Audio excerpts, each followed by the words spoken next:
Jennifer, a novelist, wants to escape city life to write her next book in private. She rents a remote cabin in Louisiana from an old man named Earl. During her drive, she stops at a gas station. There, she encounters Johnny Miller, the attendant, and his friends, Andy Sky and Stanley Woods. Johnny tries to flirt with Jennifer, but she rejects his advances and leaves, making him angry. Johnny decides he'll teach her a lesson. Jennifer arrives at her peaceful cabin, but the tranquility is short-lived. She hears strange noises, finds a shed full of tools, and realizes someone is secretly recording her. Later, plumbing issues lead her to call Earl, who sends a plumber named Matthew Duncan. Matthew later lies to Johnny and his friends, claiming Jennifer kissed him. Stanley then reveals a secret video he recorded of Jennifer, further infuriating Johnny. This prompts Johnny to gather his friends and decide to go to Jennifer's cabin to make her kneel. That night, after taking some drugs, Jennifer senses intruders. She finds a dead bird on her porch, a menacing sign linked to Johnny, and discovers her laptop wallpaper changed to a photo of Johnny and his friends, confirming they've been in her cabin. Despite her fear, she tries to force them out, but Johnny attacks her. Jennifer escapes into the woods and luckily finds Earl and Sheriff Storch, who is out hunting. She desperately tells them what happened. However, Storch sends Earl home and promises to investigate with Jennifer. At the cabin, Storch finds Jennifer's alcohol and drugs, and since Johnny and his friends are gone, he wrongly assumes Jennifer is lying. Just then, Johnny and his friends reappear. Shockingly, Storch does nothing to protect Jennifer. It becomes clear that Storch has conspired with Johnny's group. Jennifer is defenseless and subjected to further abuse, with Johnny even forcing Matthew to assault her. They then drag her into the woods, where all 5 men abuse her again.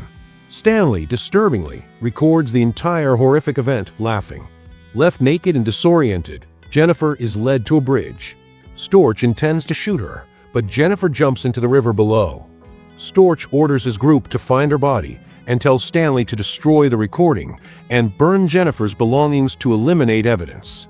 Days later, Matthew is seen searching the river, clearly regretting his involvement.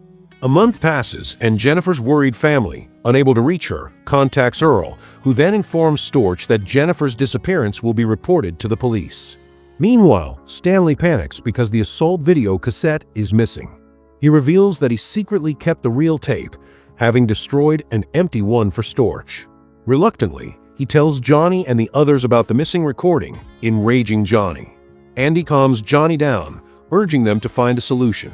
That night, Johnny is startled by a dead bird thrown at his house door, a chilling reminder of his past cruelty. He investigates rustling bushes and finds rubber bands belonging to Matthew, making him suspicious. At the same time, Storch returns home to a shocking discovery, the video cassette sent to him by Jennifer. He panics, fearing his wife will find out, but is relieved she hasn't watched it. Storch then meets Johnny and his friends, intending to punish Stanley for his recklessness. They discuss the strange events, and based on the evidence, Johnny and the other's suspect Matthew is deliberately terrorizing them. Storch orders them to confront Matthew. Later, Storch invites Earl hunting and suddenly kills him. Earl, knowing about Jennifer's troubles at the cabin, was a potential witness and a liability. Simultaneously, Matthew, at Earl's cabin, hears what he believes is Jennifer's voice. Terrified, he falls down the stairs and passes out. When he wakes, he's stunned to find Jennifer alive and seeking revenge.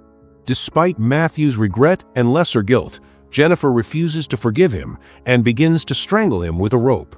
Andy and Stanley search for Matthew in the woods. Andy sees someone he thinks is Matthew and follows, but Stanley startles him. They both hear Matthew's voice from the abandoned house. As Stanley investigates, his leg is caught in a bear trap set by Jennifer. Hearing his screams, Andy rushes to help but is struck from behind by Jennifer with a bat. Andy regains consciousness tied above a bathtub filling with water. Stanley, with a broken leg, is helpless as Jennifer intentionally records his suffering as revenge. Jennifer further tortures Stanley by tying him to a tree and attaching 2 fishing hooks to his eyelids before leaving him to suffer. Jennifer returns to the house and submerges Andy's face in the bathtub water, then adds powdered lye, deliberately holding his face until it blisters and he dies. Meanwhile, Stanley, covered in blood, is left to die and becomes a feast for crows. At the gas station, Jennifer arrives while Johnny is working and knocks him unconscious. He wakes up in an abandoned room, bound and gagged with a rusty iron bar. Jennifer retaliates by pulling out his teeth one by one, torturing him until he dies.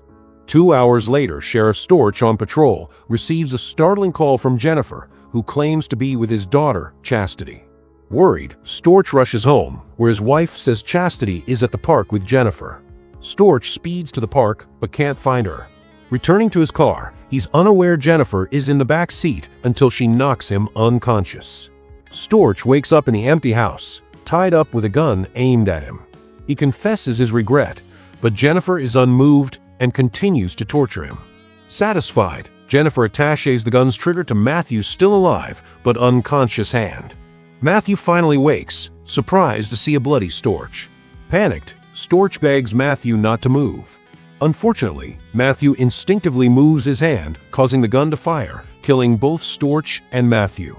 In the final scene, Jennifer stands outside the empty house, smiling after hearing the gunshot from within, her revenge complete.